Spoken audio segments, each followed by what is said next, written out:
On an ordinary morning, someone walks up the stairs of a half-finished building with a folder of papers tucked under their arm, never questioning why this particular hallway, this elevator shaft, this address became available to them and not to someone else.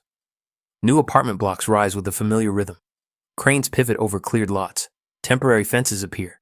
Sales banners change week to week. A person sees an advertisement, submits an application, attends a viewing, compares prices, thinks about mortgages, floor plans, delivery dates. Everything feels transparent. A matter of market forces, municipal planning, the logic of supply and demand. They see the sales manager with the tablet, the developer's logo on the wall, the bank offering financing.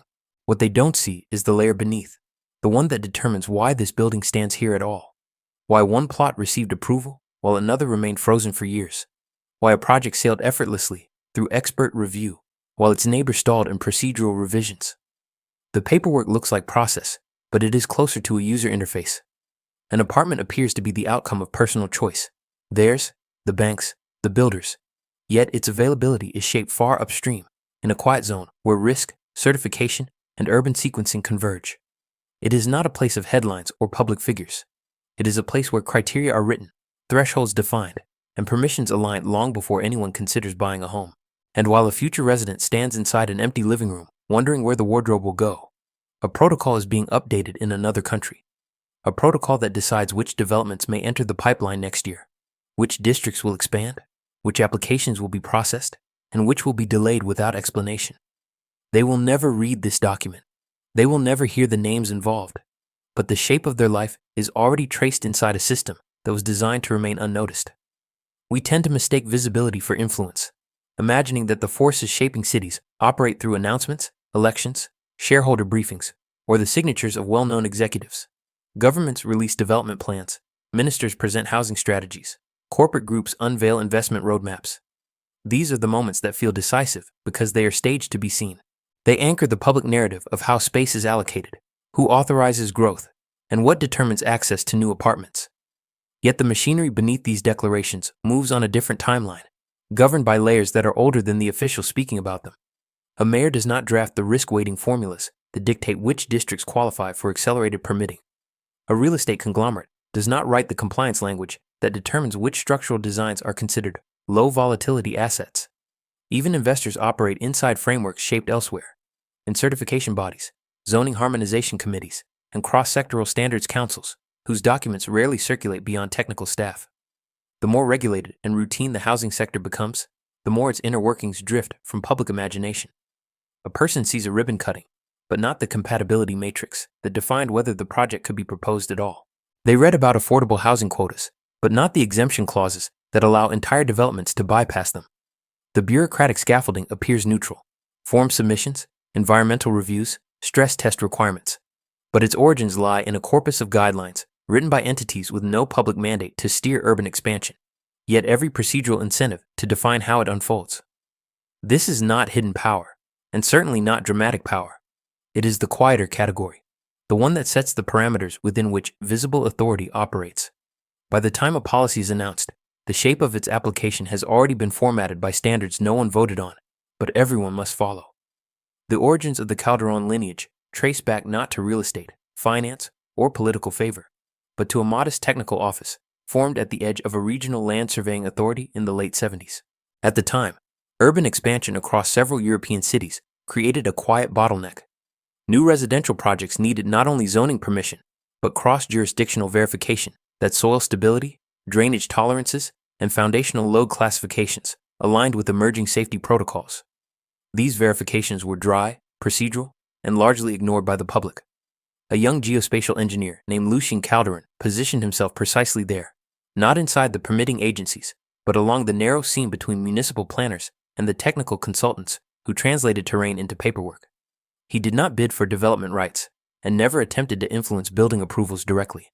Instead, he offered something no one else prioritized: a harmonized methodology for evaluating site readiness across fragmented regulatory systems.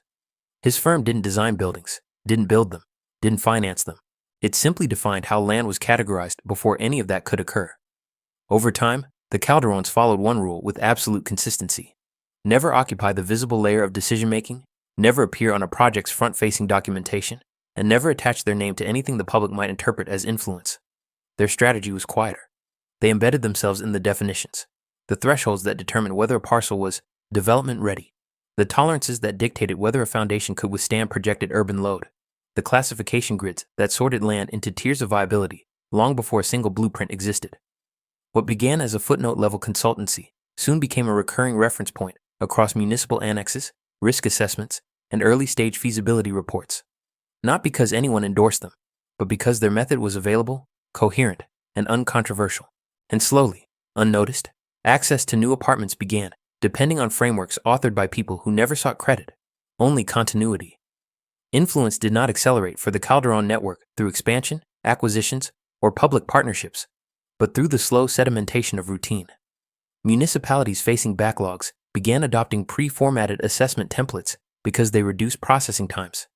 Regional planning boards incorporated Calderon-style readiness matrices to satisfy insurance requirements. Private developers reused their categorization models simply because lenders trusted them. Nothing about these shifts looked strategic.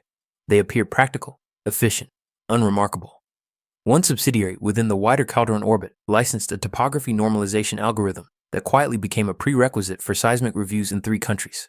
Another maintained an archive of long-term soil displacement data that planning agencies relied on when drafting environmental impact reports. A third operated as a neutral verification body for early-phase land suitability diagnostics, even though its definitions of suitability echoed phrasing written by Lucian decades earlier. Each role seemed minor, technical, and self-contained. But taken together, they formed a lattice, a chain of procedural dependencies where approval flowed more easily when Calderon-aligned standards were used, and far more slowly when they were not. No one mandated their adoption. Officials gravitated toward them because they minimized risk.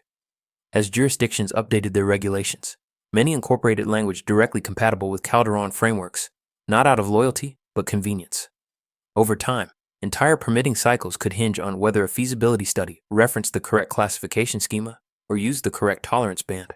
And because those schemas and tolerance bands were maintained by Calderon-linked entities, the network's influence deepened without ever touching a permit itself. Engineers trained on these templates authored new ones in the same style. Risk assessors copied language from older documents because it satisfied auditors. What looked like compliance was, in practice, repetition. And repetition, steady, quiet, procedural, allowed the Calderon architecture to become the default setting through which future apartment construction passed, long before a buyer ever submitted a single application. The turning point arrived not through a scandal or revelation, but through a convergence of pressures that reshaped urban development worldwide. The late financial crisis fractured municipal budgets. Demographic surges in several regions accelerated demand for housing, and new environmental directives tightened the criteria for land use approvals. Governments issued emergency programs to stimulate construction, but their institutions moved slowly, constrained by legacy systems and the inertia of regulation. Developers needed faster pathways. Lenders needed clearer risk segmentation.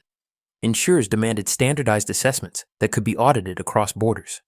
Into this vacuum flowed the very tools that Calderon-linked entities had maintained for years.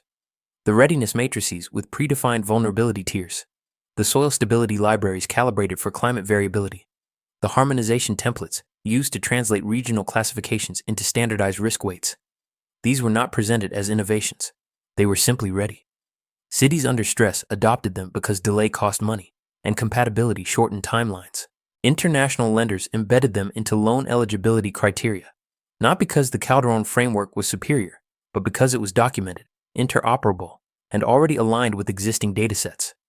Environmental agencies, overwhelmed by the surge of new applications, relied on automated evaluation modules derived from older Calderon algorithms to pre-screened submissions.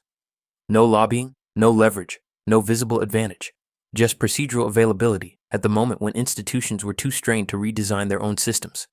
As countries reformed their housing policies, entire segments of the planning process quietly shifted from deliberation to compliance with templates whose logic predated the reforms themselves. The crisis did not elevate the Calderon structure. It merely revealed that much of the infrastructure needed to manage it already followed Calderon-compatible patterns. And as governments announced recovery plans, the underlying mechanisms that decided where new apartments could be built had already settled into a configuration shaped less by policy and more by the quiet persistence of frameworks designed decades earlier. By the early 2010s, the Calderon presence no longer resembled a family, a firm, or even a coherent network. What remained was an architecture of entities whose roles aligned without ever needing overt coordination. The original engineers had retired, their descendants dispersed into unrelated professions, and the last recognizable Calderon signature disappeared from public registries. But the frameworks they introduced persisted, absorbed into trusts, folded into holding companies, embedded within technical consortiums whose governance rotated annually. A foundation based in Zurich assumed responsibility for maintaining the global reference index of soil volatility coefficients. A quasi-public institute in Montreal managed the interoperability schema for land readiness data exchange. A certification board in Seoul oversaw compliance standards for pre-construction risk modeling, drawing on methodologies that no one involved could trace back to their origin. None of these bodies claim lineage, and none appear connected. Yet their documents reference the same tolerance bands, their software libraries use the same baseline multipliers, and their audit guidelines echoed phrasing drafted decades earlier in a regional office that no longer existed. Influence no longer flowed from individuals who could be named. It resided in update cycles, in cross-reference protocols, in the versioning notes of technical manuals that quietly synchronized across jurisdictions. A change to one dataset triggered recalibrations in others, not through intent, but through procedural interdependence. Ownership blurred into custodianship. A Singaporean trust held archival rights to historical geotechnical models. A Dutch cooperative maintained the API for land classification lookups. A Delaware-registered non-profit governed software certification for environmental screening tools. Each module revealed only what it needed to reveal. Each actor operated within a narrow technical mandate, and none perceived themselves as part of a larger whole. Yet the system behaved like one, self-reinforcing, self-updating, and indifferent to who occupied its nodes. The Calderon name evaporated, but the structure that once used it as an entry point continued functioning with the quiet inevitability of an algorithm left running, embedded so deeply into the fabric of urban development that no one could disentangle its logic without dismantling the planning apparatus built atop it. Today, when a city breaks ground on a new residential district, the visible decisions appear straightforward. A planning board approves a proposal, a developer secures financing, a contractor begins clearing the site. Each step looks local, deliberate, accountable. Yet beneath every approval lies a stack of technical validations that no individual official ever fully reads. Land classification lookups synced to international indices, pre-construction risk models certified by distant boards, environmental screenings filtered through normalization algorithms maintained by institutions with no ties to the city whose fate they influence. A planner may believe they are choosing between competing submissions, but the submissions themselves conform to templates whose logic was defined years earlier, shaped by dependencies that make deviation impractical. A lender may think they are evaluating project viability, yet their assessment rests on thresholds inherited from compatibility frameworks that dictate which parcels qualify as low-risk housing corridors. A buyer may walk into a showroom and imagine the future unfolding in that apartment, the view, the layout, the sense of arrival, without sensing that the very opportunity to choose this building was determined long before any advertisement appeared, encoded in procedural layers no resident ever encounters. Nothing about this feels like control. It feels like routine. The standard forms, the required audits, the predictable flow of approvals. But routines are powerful when they endure unchanged for decades. The Calderon structure, now faceless and diffused, manifests only through these routines, through the way land is categorized, how risk is quantified, which districts move forward first, and which remain stalled for reasons no one can quite name. Decisions ripple outward, not because someone directs them, but because the system's design leaves little room for alternatives. And so, new apartments rise, applications open, waiting lists shift, and cities grow along paths that feel natural, precisely because they were formatted to be so. No one remembers the origin. No one needs to. Influence, once tied to a family, has become nothing more than the quiet continuity of the infrastructure it shaped. The kind that doesn't demand recognition, only compliance, settling into the background like the foundations beneath every building, unnoticed, yet always bearing the weight of everything built above it.